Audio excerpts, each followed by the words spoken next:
Good morning. Hello and welcome to my Zion family. I sure do miss all of you. Today for family time, we're going to do a Valentine's blessing. First of all, the first thing to remember about Valentine's is that we love because God loved us. So we get to be his mirror and spread it out everywhere. So when we think about a blessing, we think about the things we love about other people that God gave them. And when we think about family, that can be the people that live under your roof, maybe 24/7 for 11 months.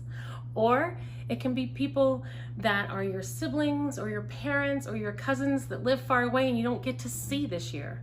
Or it can be your work family, people that bolster you up during your long days of doing God's work. It can be your neighbors. It can be your best friend. It can be people that support you along your journey. These are the family members that we're talking about giving a Valentine's blessing to.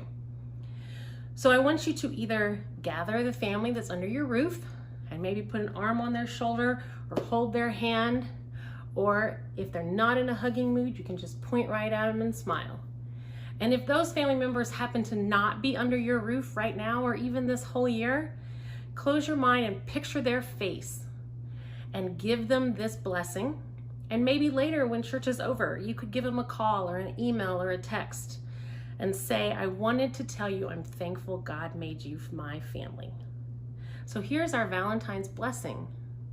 You look at that person, you hold their hand, you hold their shoulder, you point at them, you send them a text and you say, I love you. And I love that God made your smile.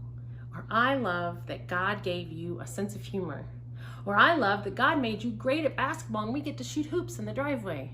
Or I love that God made you the best storyteller ever and that makes you such a fun grandma. Or I love that God gave you a love of cooking. Or I love that God gave you the love of outdoors and we hike together. Or I love that God made you an excellent coworker because you remind me of why we're really doing all this. Or you make those mundane tasks fun. Those are the kind of blessings we want to give today. So find your family member, whether they're under your roof or just in your heart, and reach out to them and tell them that God loves them, that you love them, and tell them why. Happy Valentine's Day!